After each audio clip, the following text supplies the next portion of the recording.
All right, guys, welcome back. Welcome back. So, for the last month or so, I've been thinking a ton about community, just how guys can help other guys get through things. And there's been so many different topics that guys fight with, wrestle with. And oftentimes we don't have somebody to talk to, whether it's our spouse, a good friend, or we don't have maybe some wise counselors, or we don't have just a safe space. We don't want to take it to the guys that we work with, or the guys we go to church with, or the guys we play softball and drink beer with, or whatever the story is. So, if you're looking for, you know, a different space, some different people to, have that community with and jump into things, or just hear what other people are going through to know that you're not alone. That's something that as men we fight with is that lone wolf syndrome and think that we're the only ones. We're not the only ones. Things are common to man. So, anyway, if you are looking for that, jump into the Journey of a Christian Dad on Facebook, or shoot me an email at the Christian Dad Podcast at gmail.com. Would love to hear from you. Again, that's the Christian Dad Podcast at gmail.com. So with that said, I'm super, super excited about the topic that we're going to bring to you today, and also the author of a really, really cool book. This was a topic that I hadn't planned on talking to you guys about, but when the opportunity came around, and then the connections that he has, I'm like, I just gotta jump in. So, um, with that said, we've got a fantastic guy on. He's got 20 years of trauma therapy experience, specializing in men's issues and sexual trauma recovery. So, highly specialized. And the name of the book, well, and then he's also a regular guy too. So he loves fly fishing. He uh, is a CrossFit guy. So he's got my heart already. You guys know I'm into fitness. He's got three kids around the same age as my two daughters. He's got three sons. He's married. He lives in Colorado, loves to camp, and also goes to therapy, which is pretty cool to hear that a therapist goes to therapy for the guys that think they don't have problems, or, book authors don't have problems and all that. So, with all that said, the new book is called The Sex Talk You Never Got, and the author is Sam Jolman, if I said your last name correctly. Welcome, Sam. You did. Thank you, Dan. It's so good to be here. And yes, you said my name right. All right, all right. Well, super excited to have you with us. I cannot, like, the testimonial you got for your book is unbelievable. So, most of the guys listening, I think, would have heard of a guy named John Eldridge. So John Eldridge wrote a book that's wildly popular called Wild at Heart. Really, really great book. Highly endorse that one. And John's testimonial says, the most important book on sexuality that you will ever read, period. Like, what a great endorsement to get from Yeah. a, author like that. So congratulations on that. And, Thank you. I'm and still right now, taking that one in. That yeah. you know, I um John Eldridge was a mentor for me. He was in many ways a surrogate father for a number of years. We met 25 years ago, and when I was a 20-year-old young man and pretty lost. And so lost in terms of just how do you embody being a man well. And um John was so instrumental in inviting me into, my own heart, my own story. And a lot of ways, some of the things in this book, the genesis of that came out of some of those conversations with John early on that then sort of ran with and grew into. Um, but John, yeah, John has been a huge gift to me in terms of just his mentoring, fathering of me. But I'm still taking in that endorsement. Yeah, that was humbling and a gift in itself. So the author of a book called The Go Giver, he's been on a couple times in the past. He's the co-author of it. John David Mann. He, in his book, talks one of the laws of being a go giver is the law of receptivity, where you've Mm. got to be able to receive. Yeah. And every time I see something like that, it seems like that one is one that's common to people and common to Uh-huh. man. Is when you get a great compliment or even an okay compliment. Yeah. Ah, it's no big deal. Yeah. Nah, don't worry about it. Nah, that's not the, we brush it aside. And Right. what that does is kind of refuses the gift from the giver. So it robs them of their joy, also robs you of some joy. Not that you did Right. that, but there's a perfect example of like the greatest compliment a book author could ever receive. Yeah. And it's like, Yeah. I still wrestle with that. I Yeah. still wrestle with that. Right. There is something to how well we probably more readily would hear feedback, critical feedback of ourselves, right? Like, oh, that's Yes. right. Yeah, right.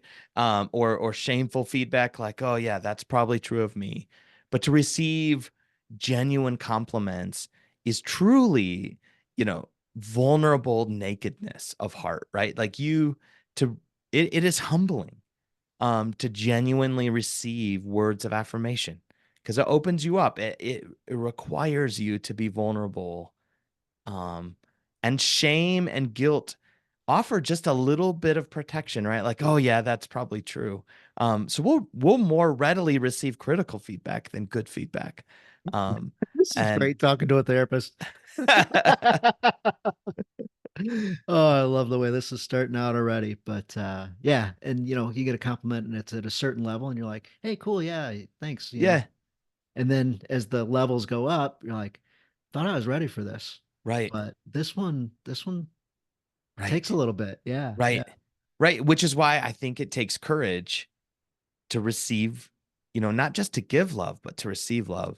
So yeah, I'm still taking in those words from John. Yeah, takes a lot of courage to be open to that. Yeah, I was talking with a good friend of mine. He wrote a book called The Spirit of Fatherhood, and we're out on a little hike this morning, and we were talking just about giving and receiving love and about how we grew up and how our relationship with God the Father Mm, stems from our relationship with our own earthly father. And he had discovered mm, some new things. He's like, I'm thinking about this in a different way now mm, because of interacting with another guy a guy's kind of similar to you that's written a book. And he's like, I read this in a whole different way recently, and it's caused me to think differently about my childhood. And I can appreciate, mm. the efforts of my father and Yeah, appreciating the trauma that he brought into the relationship that he was, the yeah, tools that he brought. And yeah, um, so, yeah. Uh, yeah, so the sex talk, like the sex talk you never got. This book was written more for men. This book was written more yeah, for adults. We had a course on before that we'll have a link here also, which was written for parents to talk to your kids. This book is for us guys yeah. That's right. at Yeah. our So age today and right now.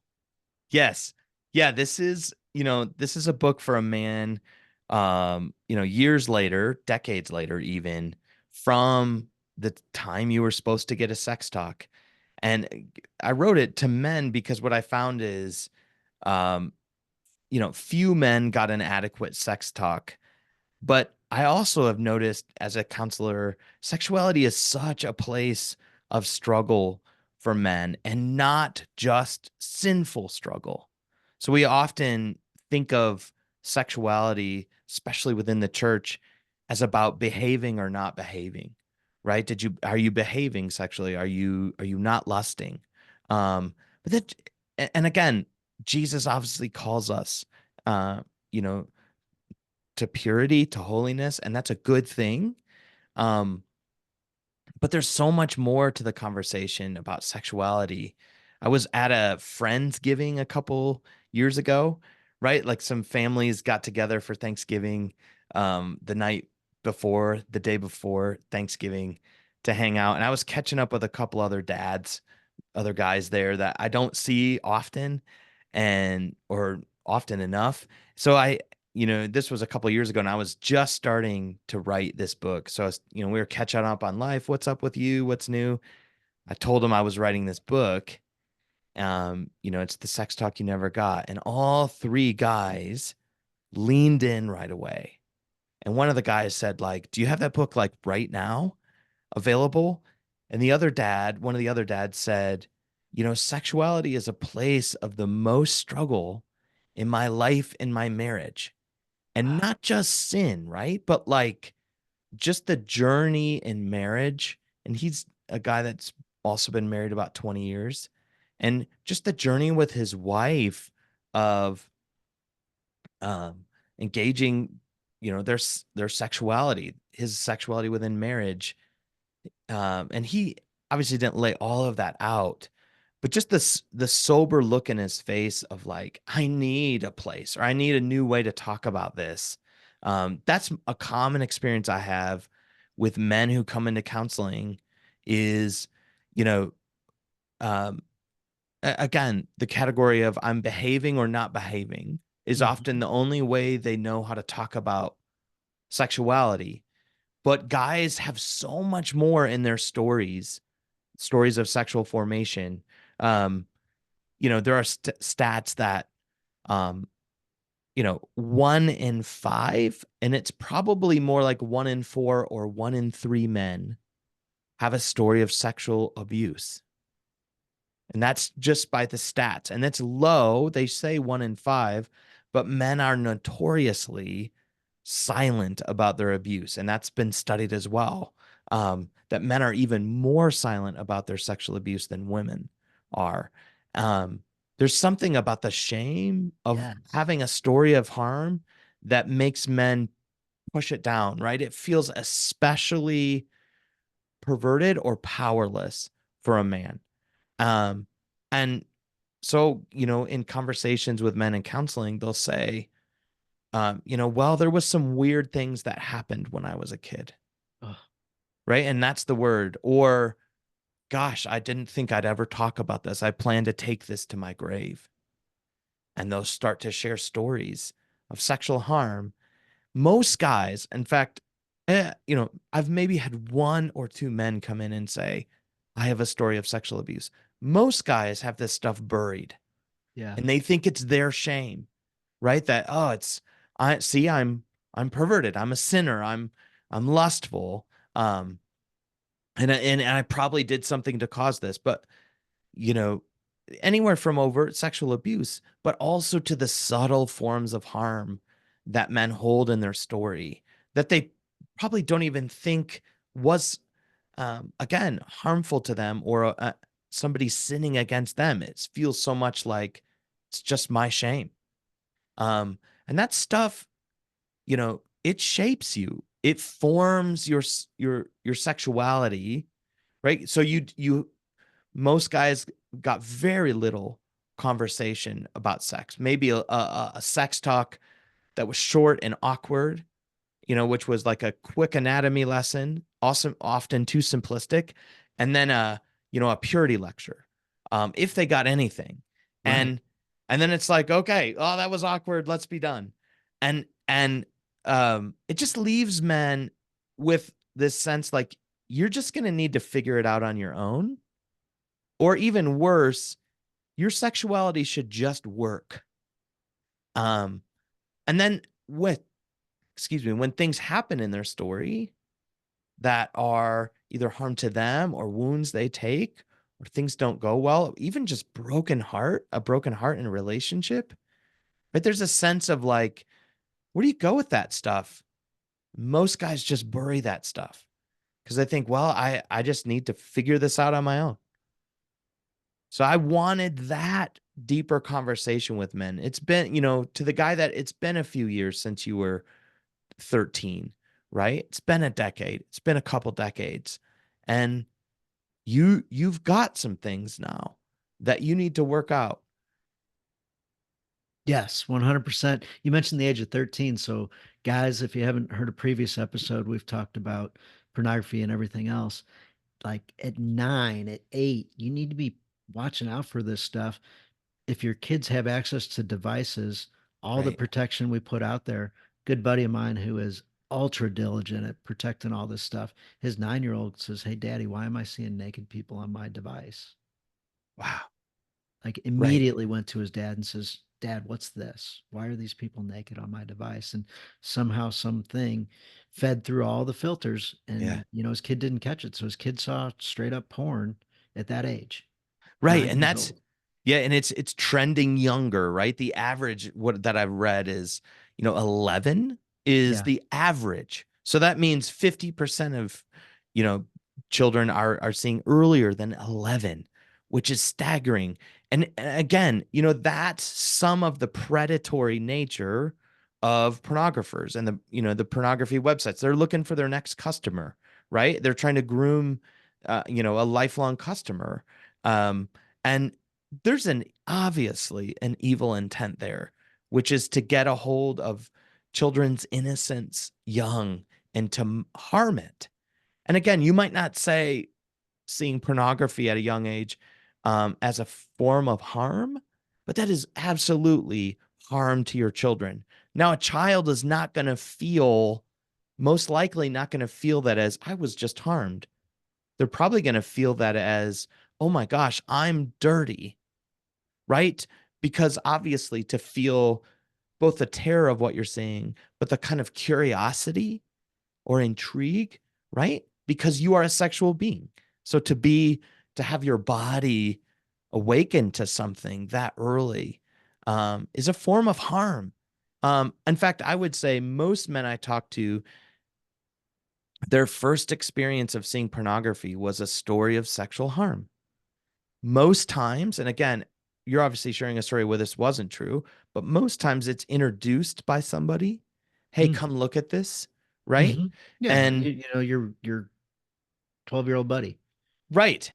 And I would say that's a form of harm, right? And again, am I saying that that means your 12-year-old buddy is evil? No, not necessarily, right? But there's an invitation that you don't have much choice in. In fact, you have no choice if you don't know what's coming, right? I had never considered this, but going back to Adam and Eve, Yes. like, hey, check this out. Yeah, what do you got? This Yes. looks good. Yes. Or, whatever your reaction is. Or the kid says, hey, this is good. It is? I don't know if it's good or not. I'm not sure. No, Right. it is. Trust me. I've been hanging around this for a little bit. Like, this is cool. Right. All right, man. And you're naming, right, you think of the Adam and Eve story. Um as I say in my book, like, we have the false um, feeling of pauses in our Bible because we have chapters and verses, right? And so, the scene of Adam meeting Eve for the first time, right? It says, he breaks into poetry when he sees Eve naked. He's roused by her presence. And there's almost this kind of curtain closing moment of like, the man and his wife were naked and they felt no shame. And then we have a chapter division, right? And then the next chapter is, or next verse is, and now the serpent was more crafty. And so we think, oh, right, next scene. But if you take out the chapters, there's no curtain closing, right? It's like Adam and Eve were naked and felt no shame. Now the serpent was more crafty. It's that fast that evil comes to harm the innocence and sexual arousal of Adam and Eve. So I'm wanting to say in the book that's true for you too as a man. The evil came early. Evil hates your sexuality. It's connected to so much good in you. Your heart as a lover, your heart as a worshiper, right? Your capacity to be aroused, not just sexually, but sensually by the good world God has made, right? All of that is connected there. Evil hates that. So evil wants to come early to mark your sexuality. And I believe all men have not necessarily overt sexual abuse stories, but they have stories where evil attempted to join shame to your arousal. So, like your friend's son, Yeah. Yeah. right? Despite all of the blocks, right? Evil is attempting to assault his innocence. He doesn't know what's coming, right? As a 9-year-old boy. And, I have some clients that told me a story and I have permission to tell this. I wrote it in the book. They told me the story of their 14-year-old son. Same sort of story. Although he was Googling, he overheard, some boys talking about liking girls. And he got nervous to think about that because he thought to himself, I don't know how to kiss a girl. Right. And so he was embarrassed about that, right? Right. So you can Yeah. already hear the presence of shame. So where did he go? He went to Google, Right. typed in how do you kiss a girl? What came up? A list of pornography websites. Oh. right? So you hear, and he came to his parents like a few months later to say, "Mom, Dad, I'm struggling with pornography," and they had put the blocks on. Yeah. Right? But they, thank goodness, they had the patience and the kindness to ask him, "How did this begin?" So they could hear this started with innocence. What could be a more innocent question than how to kiss a girl? Right? That's a sex talk conversation. Um, as I say in the book, it's not one sex talk. It is a Yeah. hundred Yeah. 1 minute sex talk. And maybe that's in the course you're It is. describing, Yeah. right? Yeah. Okay. Absolutely. It is. Yes. Yeah. That's that is such a good lens to think about how you engage your children. Is it's not one talk. It's meant to be, a couple hundred 1 minute conversations about things like, "Hey dad, how do you kiss a girl?" You know? Yeah. Yeah. Or one of my sons asked me recently, um, "Dad, how do you ask a girl out? Like how do you actually do that?" He's not of age, but he's There's a like, YouTube video right there. We'll make it. It'll have 10 million downloads in a couple weeks. right, because it's a great innocent question. Like, wait, how do you do this? That's a sex talk conversation, even though it's the romance talk Yeah. side of the sex talk, right?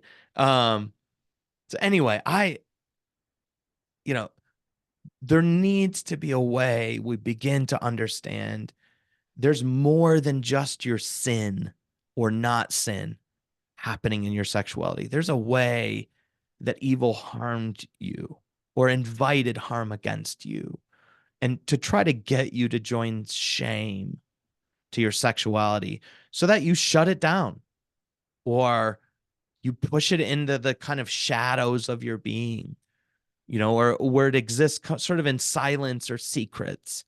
Um, and and as you said, your conversation with your friend, understanding his father better, right? As not just like, oh my gosh, my father had wounds too that he was living out. I think that's what keeps most men from the sex talk. I didn't get a sex talk, right? Hmm. And I even asked my father-in-law. Was telling him about this book, and he admitted, I didn't get a sex talk, and I didn't give one. Speaking of my brother-in-law, and there's a sense of most of the time what keeps us from that is our shame, right? Feels so awkward, and we feel so kind of mute about how do you talk about these things with a sense of wonder and awe. Um, and it's often not just a lack of information, probably more so our own shame story. So that's also why this is important work, so that you can be free of shame to pass on a better conversation to your children. Yeah. So that's a like excellent point right there. And when you can work through some of these things for yourself and you're in a solid spot, you're in such a better place to transfer information and have these conversations. You talked about Googling how to kiss a girl, and the parents, as he got into Yeah, pornography and says, "Hey, I got this issue," instead of jumping all over his case or feeling that guilt and shame themselves and reacting out of anger because they let their guard down, because they made a mistake, right, I'm going to unleash this wrath because of, something they did wrong. Like, right, as a parent, you can feel 100% guilty for mistakes your kids make. And right. if you react instead of respond, I say it all the time on the podcast, just take a pause for a second, clear your brain for a second, ask That's God for so some good. help. Like Yeah, choose something instead of react. And, you know, they could have, set you up for a client for life right there with a right, right, reaction response of, you know, let's just kill this kid when right, they're feeling guilty for, something which, all of us can feel super shameful about. How could this have happened to our kid? right, Um, but staying in that curiosity, right, hey, let's talk about this, tell me right, about it, and clearing that space and being safe, it's so valuable as a parent. It's so valuable as a husband for our wife to clear that space. I still hear Mhm. from time to time from my wife, I wish I just had a safe space to talk. I'm like, gosh dang, like what else can I do? Yeah, right. Might not have anything to do with me, might have a lot to do with, how she grew up or experiences she had or whatever. Uh-huh. So, um, but yeah, Uh-huh. being curious Right. and That's so well said and not reactive, yes. right? And and I would say a lot of that is formed out of how you treat yourself to begin with, right? Like it is so easy. And I hear these stories from men, as I sit with them and know it even in my own story of it is so easy, especially around sexuality, to really beat yourself up and say like, you idiot, right? How could you, a guy struggling with pornography or, um, to say, oh, I'm such an idiot, right? And to kind of pour that contempt on not just for sexual things. Obviously, that can happen for anything. But, I hear it, guys that literally punch themselves right out of their own self contempt for why can't I stop this struggle? Um, and I would invite, it's so important that you start with kindness to yourself so that you're not acting out of your own, reactivity, right? Your own shame. Um, and that's not easy to do. You can't sort of fabricate that out of thin air per se.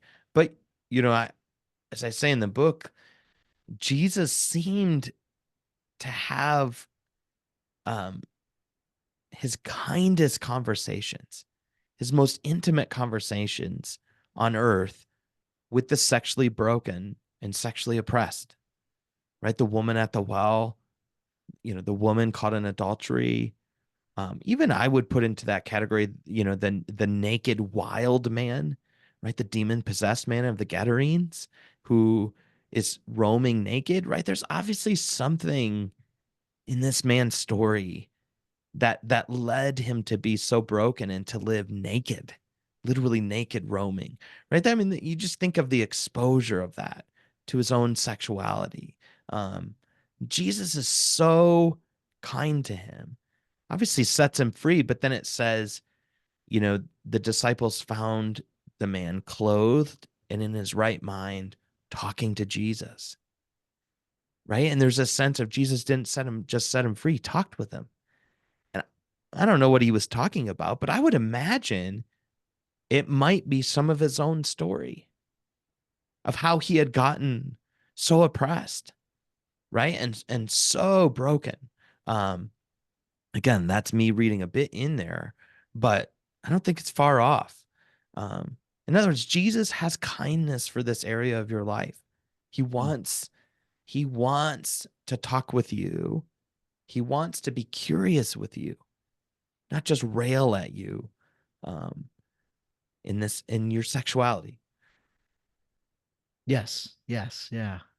So, have you got any things you do in therapy where you help people fight those negative thoughts? So you just talked about the how did this happen? I'm a horrible person. Uh, I'm not good in this area of my life, Mm, and that negative thoughts that we have. And we're talking about sexuality here. So when we've got negative thoughts in that light, how can guys combat that? mm. You know, I mean, at one level, just being able to name them as a form of self hatred. Yes, yeah, yeah, I yeah. think a There you lot of go. guys Yeah, just think, oh no, this is what I need to do to, repent. Isn't this God's voice, right? Like, isn't he, I'm crucifying the flesh, man. Right? Like I need to be vicious with myself. And again, Romans 2, the kindness of God leads us to repentance. It is not the viciousness or the rage of God. So I think just starting with an awareness of, oh, I am on a contempt bender right now. I'm beating myself up, right? Like um being able to recognize that as that's not from God, that's not what God wants you to do with yourself. Sometimes that in itself can be immensely helpful. Um, but then it's beginning to recognize most of the times that's there to help you escape, um, you know, some shame or some fight or flight in your body, some anxiety, right? So beginning to step back as you named well and take a breath, right? What are you doing in that moment with that breath? You're actually giving your nervous system some oxygen. You're actually telling your body, it's okay. We can calm down, right? We don't have to flee ourselves, right? Because shame actually sets off a fight or flight response in the body. Shame in the body acts um, like a traumatic reaction, meaning it feels like shame in your body feels like I need to run. Only in this case, what are you running from? Yourself, right? You're the bear. You're the angry bear that you're terrified of. Oh my gosh, there's something wrong with me. I need to get rid of it, right? That's what shame is. So being able to take a breath is telling your body, hold on. We don't have to run from ourselves. We don't have to hate this part of us. We can take a breath, right? You're telling your nervous system to calm down for a second. So that even that little statement you made is beautiful. And that's often where we start in therapy is, can you hear your own self-hatred? The next question would be, can you take a breath? And then the third thing would be, can we be curious about what you're terrified of? What set you off? What are you anxious about right now? Right? What are you feeling in your body about yourself? That kind of curiosity, right? What happened just a minute ago before your self-hatred kicked in? What were you thinking about? And being able to then be curious about why is that invoking terror in you? Um, so I that found move, that, yeah, I found that in my own life. Like I'll feel something and I'm like, what the heck am I feeling? And then, okay. So yeah, guys can have that issue of having an emotion, but not knowing what it even is. So we uh-huh, need to come up with a name for the emotion, embarrassment, sadness, guilt, shame, whatever it is. Oh, right, okay. I am feeling that. yep, And here's here's the root of it. Here's where it's coming from. uh-huh, It might not be the surface level quick thing that you think of, but the being curious, okay, and why? And where'd that come from? And why? And where'd that come from? And huh, no way. So I was 4 years old. right, right, And that is why I keep having this same thought and emotion today because of, somebody right, pushed me on the playground or, whatever it was, or I right, bullied some kid and I feel shame, whatever the thing was from years right. ago. Um, but Yeah, that's well that said. being able to name that dang emotion, like it's the Right, stupidest thing in the world that we can't come up with a word because we only know, happy, glad, sad, mad. right, And, how you doing today? Good and fine, right, and because right, and yeah. we as men are not trained, to tune into that stuff. Like, same, when I ask guys, like, what are you feeling in your body? They're like, huh? What are you asking me right now? What do you mean? What am I feeling in my body? And then they'll say, I'm fine. I'm fine. What? Right? And I always say, good. Are you feeling anything else other than fine? Like, can you just check in with your body? Is there anything else going on there? And oftentimes, even what you just said right there, naming the emotion, that's really important. And a lot of times guys will say, I have no idea. And I'll say, guess. Just guess. Right? You can get it wrong. This isn't a pass fail moment, right? Like just guess what you're feeling. And it's amazing how just that permission to, I don't know, maybe I'm a little angry or anxious, maybe I'm feeling a little sad, right? Like they can start to explore by just guessing. We're all trying to figure this out. Nobody, you're not going to nail it right away. But I love what you walked through then, which is then beginning to connect that to, is that a familiar feeling? Have you felt that before? Is it bringing back memory? Right? Can you link it to what was just going on in the moment right now? And does that feel familiar? Right? That's often how you then walk back into, I was four, right? Like that may not happen in 2 minutes or 5 minutes.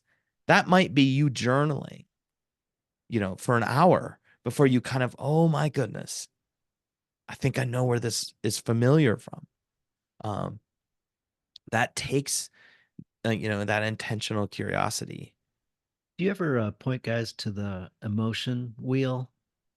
Yeah, I don't have one in my office that I use very often, but that can be a really helpful thing, especially to expand your vocabulary, Yes. your emotional vocabulary.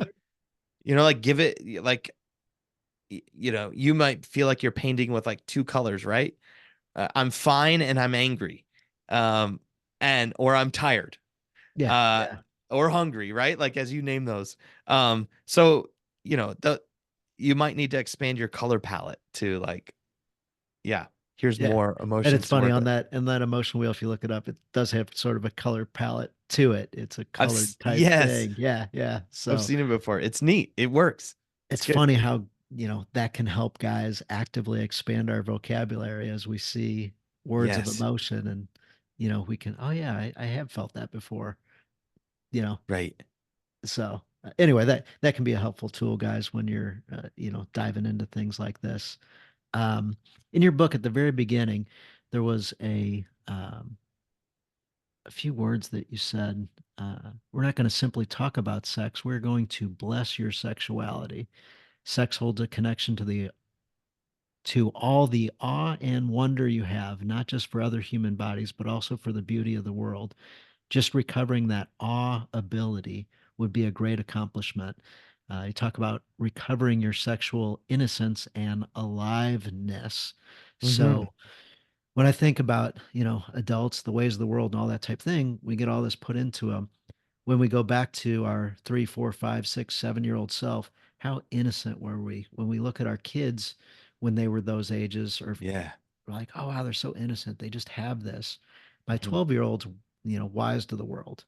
My 10-year-old is a beautiful, innocent 10-year-old that is just blissfully ignorant about a lot of things and Yeah. has that innocence still about her. Some of the things that she says and the way she words things, I'm like, wow, that's Yeah. awesome. And Yeah. I love it as an adult when I can tap back into those feelings myself, where I can feel innocent and pure and aware of the ways of the world, but can stay biblically true and grounded and rock solid. And um, having younger kids around definitely Yeah. helps me see that innocence and playfulness. And like when there's a baby around, people are talking baby Hmm. talk and they don't care who's around them to, Uh-huh. judge them for, being silly or whatever.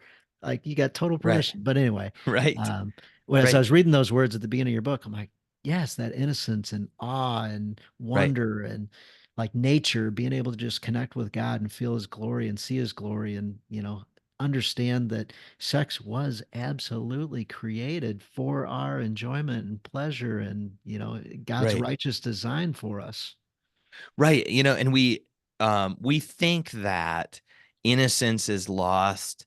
Once you see too much and you know too much, yeah, it's gone. Right? Like I'm never getting my innocence back. I know too much. I've seen too much. I've experienced too much. Right? And especially in the realm of sexuality, like, yeah, that was nice.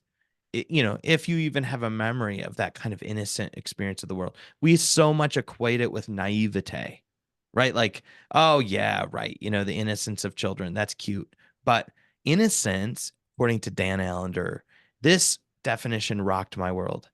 Innocence is the ability to be in awe. Meaning, if you can recover your sense of awe, you can recover your innocence. Meaning, if you can recover, right? I mean, because obviously Jesus said you need to receive the kingdom like a child. And if you don't, you won't get in. Right? That there was this, and he's obviously not saying go back and be naive.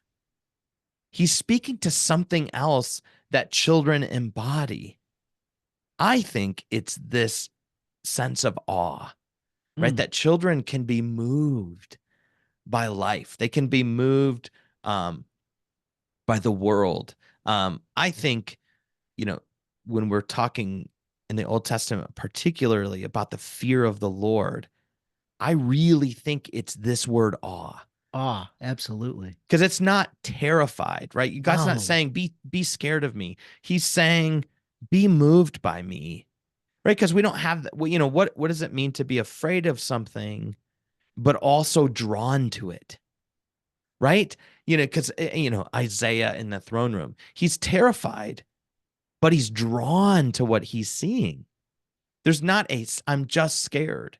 That's awe, right? You think of like I think of the lion at the zoo, here in my hometown, and you know, there's a sense of terror when you thankfully behind that 1 inch Yeah. thick glass, right? Like I'm inches, but like they'll paw at the glass, and there's a sense of this beast would ravage me in a second if he could get his hands on me.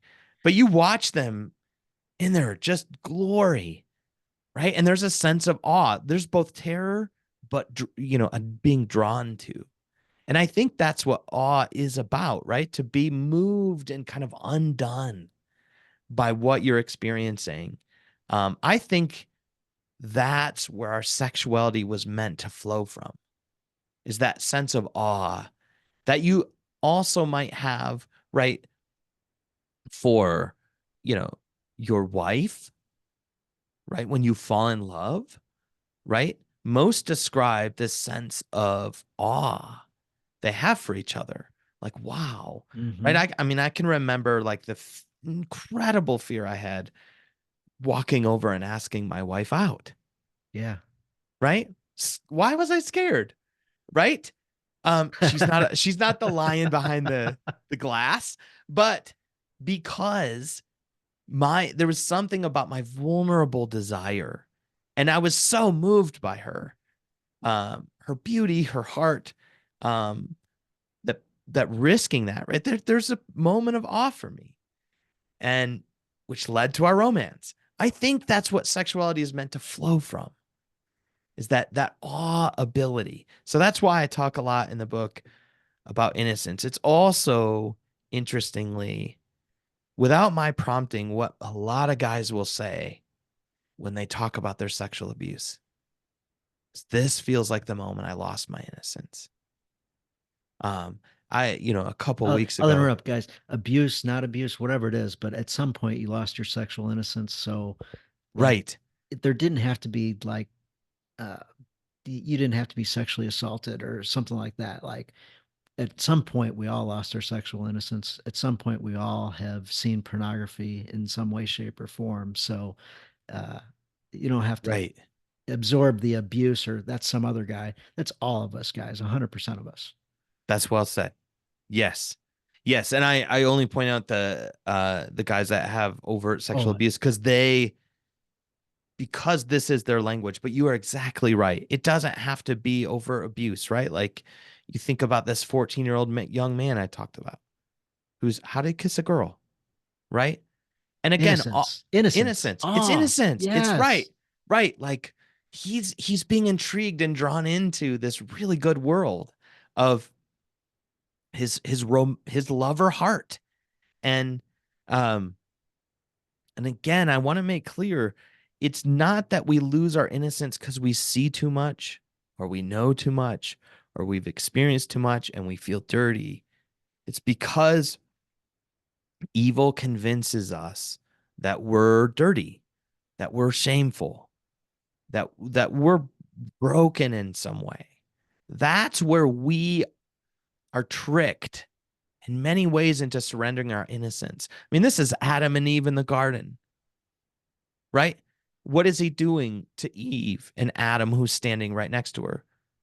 He's he's making them feel embarrassed that they don't know it. They don't, you don't, there's more to know than you even know. right? And I can let you know, right? And there's a sense of, okay, we don't want to feel like we're, you know, naive. So he's getting them to surrender their innocence. It's not just, well, they ate an apple or whatever, right? It's this act of letting go of their innocent awe. Um, like, I don't want to be naive. And man, again, there is somewhere in all of our stories where evil comes to get us to believe, right, that that innocent awe is foolish, childish. Um, you're an idiot, right? You need to grow up, right, and outgrow that. And I just love that Jesus says, no, actually, that's the only way in to the kingdom. There's a guy, he wrote a book called Sacred Marriage, and then he wrote another one called Cherish, and he was on, his name's Gary Thomas. And Yeah. that word cherish, I'm like, okay, I can, like, the emotions. There's a word, and I can actually employ that word. I Yeah. can use that. I can feel That's good. cherish. Love, to me, there's so many different ways you can apply love and think through love, and love your wife, love your wife. We love, okay, great. How? Well, you can Yeah. cherish her. Cool. I can do cherish. That I can do. Be Yeah. grateful for your wife. I can do that. So all these different little words. And so reading Gary's books, I'm like, cherish really, really came into my heart. I'm like, I can act that one out. Awe is another word that I think about all the time. And I Mm, love that you love that word as well, because that's so we can cool. tie into the creator of the universe and Right. childlike wonder. And, it's childlike wonder and awe. Like, Yes. how can we tap into that more often? Yeah. There's a good friend of mine wrote two different books, both New York Times bestsellers. One of them's called On Fire. So he Mm, should have died when he was a little kid, 9 years old, accidentally blew mm, himself up. He's now one of the top 50 motivational speakers in the world, and he's been on the podcast before. Well, his second book he wrote as a follow up, I was like, oh, even though he's a fabulous writer, great storyteller, I can't imagine that he's going to be able to have another knock it out of the park, phenomenal book. Well, he titled that one In Awe.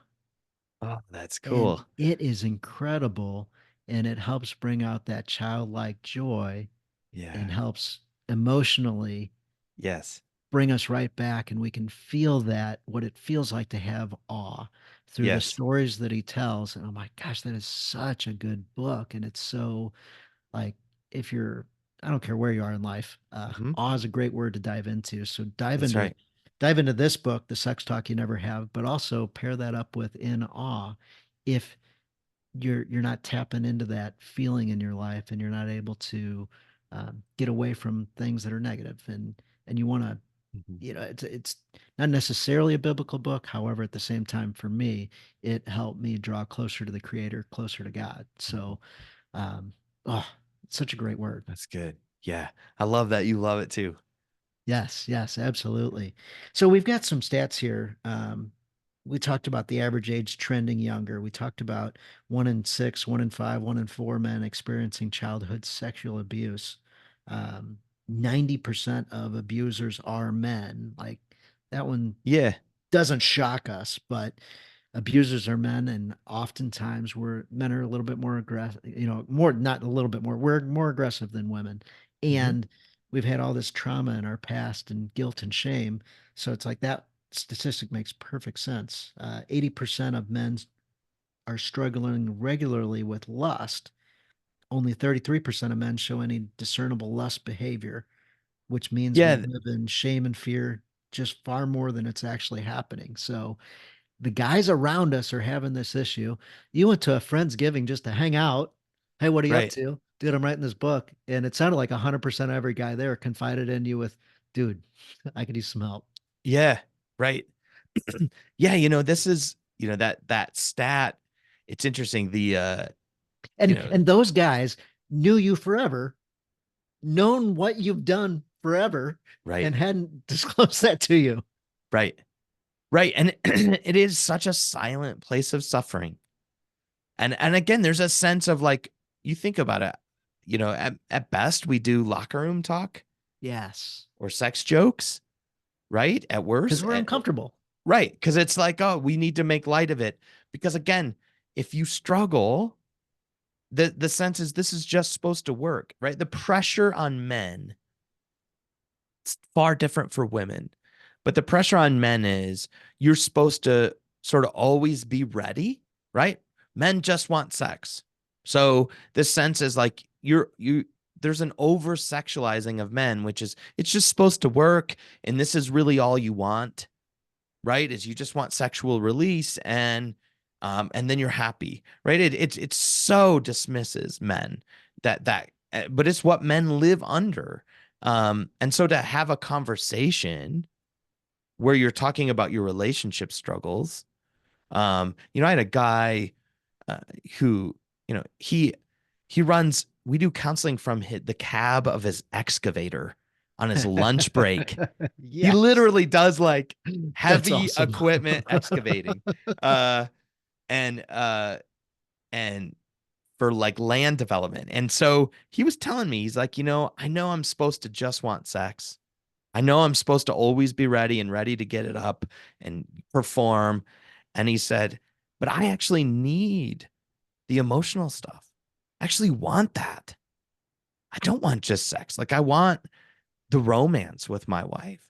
And he was lamenting this season where he hadn't been able to have that kind of romantic space with his wife just to talk from the heart. Um, and that expression I get a lot too, which is men don't just want sex. There's some times guys will say to me, I feel like I'm more like the woman in the relationship because like I want to connect emotionally. I want that stuff. Uh, so there's a place where um, I'm hoping to start a better conversation for us men where where it's known and understood that you're going to have struggle here and you're going to have a lot more longing here um, than just to sort of you know, get off, so to speak. Hmm. So guys read the book, they get to the finish line, they've maybe even had a group of people, they've talked through concepts and stuff. We've gone from a place of maybe guilt and shame and less than. Uh, maybe we're unhappy with our sex lives with our wife, whatever that is. What does the other side look like? What is healed, whole? What is awe and wonder? What's God's Mm. design? If we could get to a place that you'd hope guys get to, where what does that look like? Yeah, it's there's a reason I made it the first chapter of the book. Where I would hope men get to is some ownership of their lover heart, which you're like, what? Say what? Right? Right. Uh, it's not language we use as men. You're a warrior, you're a worker, you get things done, right? That's what we're used to. Like, yeah, that's what it means to be a man. Um, but I'm saying in the book, you're a lover. You're a lover, all the way down to, how you notice the different tastes and the hints and the tasting notes of a good bourbon, There we go. Now we're talking. right? It's that's your lover heart. That's your sensuality that lets you notice the difference between, you know, um, a good bourbon and a bad one, or a good steak when you've nailed it, right? When like, oh, that was a good steak, right? I got that right, or in grilling, right? That's your sensual self. That's as much your lover as anything, but it also includes how when you walk home, when you get home and you walk in the room, how to read your wife's countenance, right? Or the tone in her voice that was a little different, right? That ability to then ask the next question. How are you? What's going on? Right? To pursue her heart. Like that's your lover self. But it's also, um, that you would be a really good lover sexually for your wife, right? That you would be able uh, to make really good love, right? And not just have sex, but make love. Um, there's that would be the vision I hope men come to is um, that you know how to live out of your innocence and awe. Yes, sexually. I really want you to have really good sex as the fruit of this book, that you're a really good lover, but also that you know how to be in tune to your wife when she's having a bad day, or in tune to yourself when you're having a bad day, to know how to name the emotions of your heart, or be able to experience the sensuality of good food, um, or a beautiful sunset. I mean, all of that is your lover heart. And your sexuality is meant to flow from that. That's what I hope men recover. I think that could change the world Oh, for good. yeah, 100%. I mean, obviously a marriage would be way better. Yes, Way right, better. right. What's the number one complaint guys have about marriage? That's a good question. I don't I Uh, don't I don't know if it's sex, but it's on the top five, yes, three, two, true. it's up there. That's true. And it's because in some ways, obviously, it is good that you want sex. You are made to be a lover. So it's good that you have desire, sexual desire. That's good. It's also sometimes the only way men know how to ask for things like touch or to be pursued. Sometimes I'll ask guys, what do you love about sex? Right? What is it you love? So, you know, a common response I get is, man, it's the only time I feel wanted. It's the only time I feel pursued. Right? And sometimes guys will ask, I just really want my wife to initiate sex more. Right? And I'll say, well, why? What would that give you? What makes you want that? And they'll say, I just want to feel wanted, pursued, craved, right? They again back to that receiving. They want to feel like they get to be the recipient of desire. Um, so yeah, a lot shows up in our desire for sex. And that's good. It's just an invitation to learn how to talk about that, how to go deeper in that. Yeah, absolutely. When I heard you say that, I thought to myself, and how much does your wife want you to plan a date night? Yeah, Like the whole thing. right. Just last night, my wife and I were hanging out. We're having refrigerator problems, whatever. And so we got to figure that out, fix it, buy a new one, whatever. And I was like, I'm just tired of this fixing part. Like it's been a hassle so far. Maybe we just go buy a new one. And like we could go to the outlet store, which is like 35 minutes away, or we could go to the place right across the street from our house. She's like, all right, I'll go.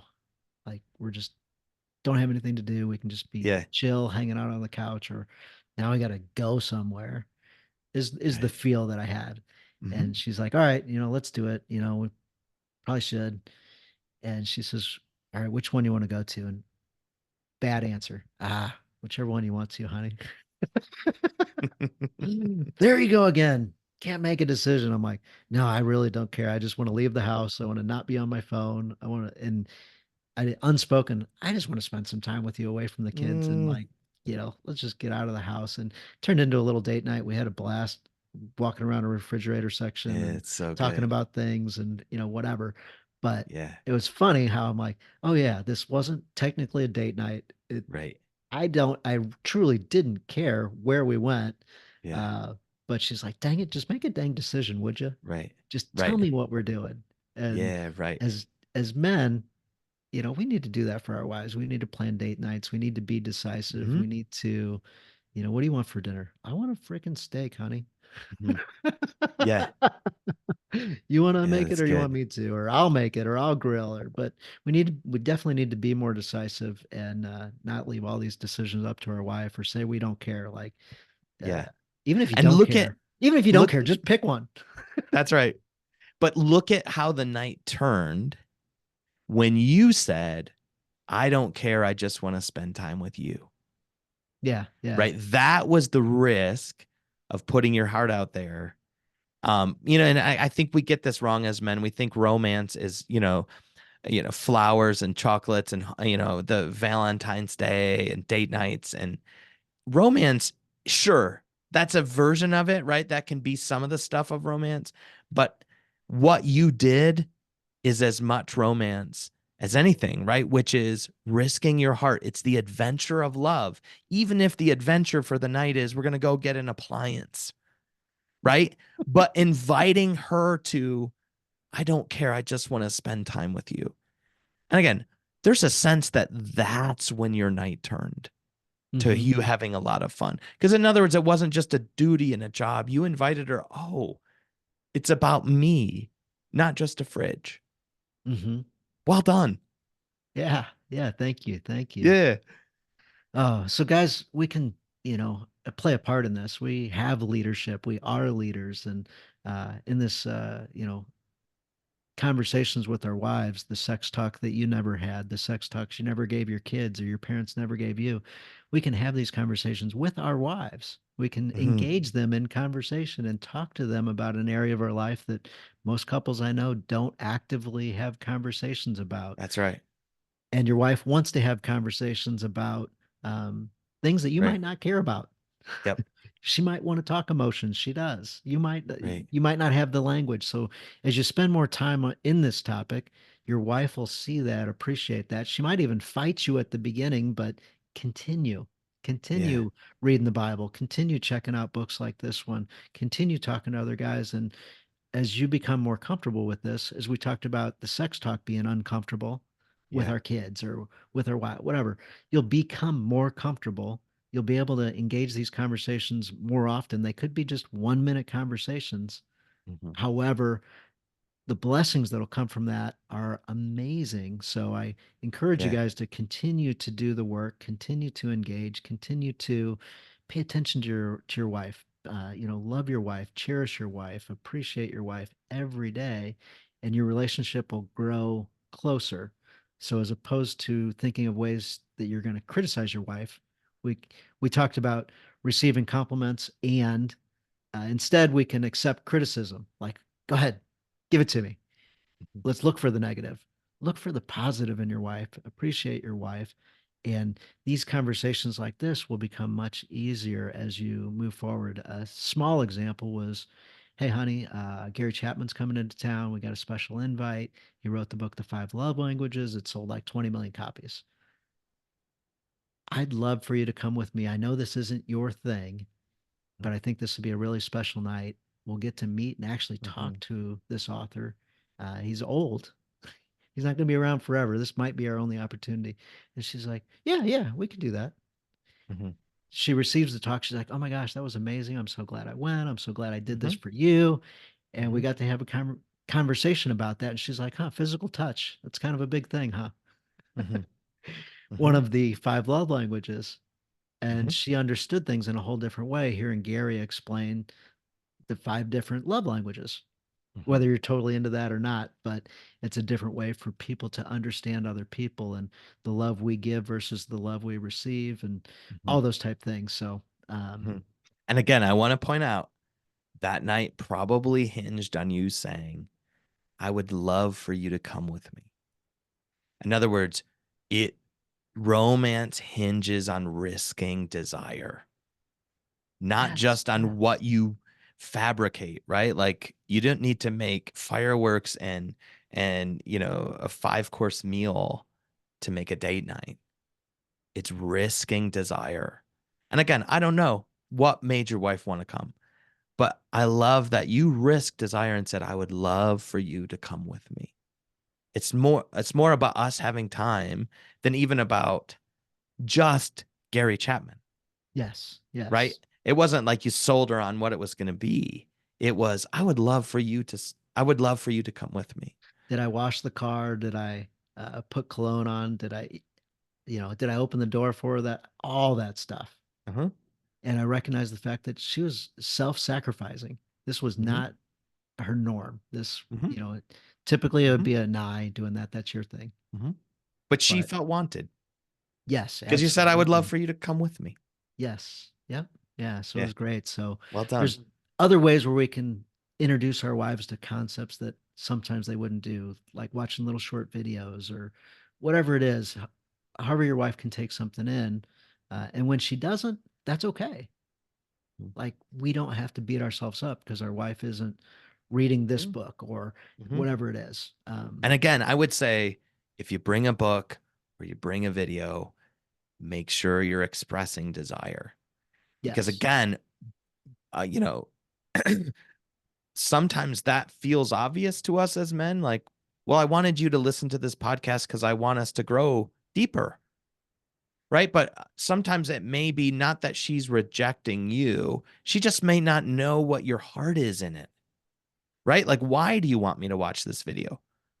Are you, and it might even feel defensive. Like, are you trying to say I have these problems? Right. So Right. sharing your desire is always what hinges. And again, I'm not saying it's a slam dunk, it will always work, but it is so important that the invitation of desire comes with it. I want you to watch this video with me because I think it will make us be able to love each other. I want you to come watch Gary Chapman with me because I think we'll be able to know each other's love languages and be grow closer. Right? In other words, desire is so important to how you script things. Yes. Yes. It was funny. My wife, I said, "Hey, will you take the love language test? It takes about, 3 minutes, 7 minutes, whatever it was." And she's like, "No, I ain't doing that." Years later, we go see the talk, and she's like, "Oh my gosh, this is so good. This is so great. I can understand." Blah, blah, blah. Yeah. So I could Yep. have been all hurt and rejected and mad and angry, but I was Yeah. like, "Yeah, I know, you can make a request, and you don't always get a yes." Yeah. So True. Sam, you are fantastic. Appreciate you not only writing this book, but coming on the podcast. Appreciate just your, your heart, your energy. This has been purely enjoyable. I knew from Yeah. the second we linked up that you were a person that I wanted, around in my Mhm. orbit, around my sphere of people. Glad to connect you with anybody Mm. that I know, and totally invite you to be around the community and do a Q&A down the road or any of that type stuff. Somebody that is an expert at a topic like this, has the experience that you have, and also is just a real genuine dude Mm. that people can relate to. uh, you know, you're a huge rarity in the world Mm. today, and we need more people with experiences like yours who can Mm. help develop guys and help us work through the issues that we have. Mm. Dan, thank you so much. It's been such a fun conversation. You ask really good questions and have a depth to you as well that I just felt the synergy of our conversation. So thank you for having me on. Yes, yes, my pleasure. So, guys, check this book out. If you got any comments or anything, I'd love to hear from you. If you guys would like to do a Q&A with Sam, Sam has not agreed to do that. However, I'd be happy to come back. there we go. There we go. So that would be so awesome. So, God bless you guys. Oh, I'm going to get hate mail about this. Sam, I always ask guys to throw a challenge out there to guys, something they can implement Mm. from week to week. Could be something easy, could be something hard, but if there's something guys that can do to help them become a better dad, husband, businessman, whatever it is, can you throw a challenge out there for the guys? Yeah, I would say take 15 seconds to take in the next sunset. So try to take the next week's, you've got a week worth of sunsets, and they may not all be good. But I want to invite you to take 15 seconds to sit, in a lawn chair or stand on your driveway or go for a walk. But I want you to pause and take in a sunset and look for more than 15 seconds at that sunset and be in awe. That would be what I would ask of you. Oh my gosh, so good. So just a couple nights ago, we were doing a night swim, me and my daughter, and I look over my shoulder and there's this wooded area. And right above it, I see the craziest looking moon. It was completely dark. It looked like an eclipse was happening. Whoa. However, it looked like it was the sun, like complete darkness around the sun, except for it was the moon. And I'm like, what in the world was this? There was no media about something crazy going to happen. And I found out it was called a strawberry moon and it's incredibly rare. And I'm like, what the heck? So daughter, look at this. Like, she goes, Dad, what in the world? Like, it was That is majestic. amazing. And I like, honey, get out of the house, go get our other daughter. Like, we got to see this. And it's like we all experience Yeah. this together. So that awe and wonder, I'm like, Yes. oh my gosh, God, thanks so much. Like, this was the coolest thing. I don't know what you just did for Yep. us and our individual family. Turned out he did it for a whole lot of people. It wasn't just us experiencing it, and science has known about this, but it was unbelievable. But these Yeah. sunrises, sunsets. So Right. The I moon. absolutely Yes. love the challenge. Like, how the heck does that look like that today? How is that not Yeah. burning us up? Like, God, speak to Right. me. Show me your beauty. Show me your awe and Yeah. wonder. Like, that is It's so good. like an incredible challenge just to tap into. As you said, not every night's going to be the most majestic night ever. However, um, You've pay got a attention week of for the them. next, Yeah, pay that's attention right. for the next 7 days. There's going to be one where you can just tap into, and uh, I'll add a little bit to it. If your wife's anywhere around, uh, Yeah. draw her close to Yeah. you too, and you can experience that with her as well, and experience that connectedness and awe and wonder and joy. And it is a way, if you're not regularly talking about God, to throw something simple out there, such as, how in the heck, you know, Yeah. does That's this look good. like this? Where did Yeah. this come from? Like, and that conversation can go wherever that conversation can go, but that certainly is a door opener into appreciating God's wonder and awesome power and just ability to create anything, and his, masterful design. So, all right, that went a little bit long on the challenge, guys, but so glad that we didn't skip over that, and that was one of the Yeah. coolest challenges I've heard. So thank you, Sam. You're welcome. All right, God bless you guys. Catch you next week.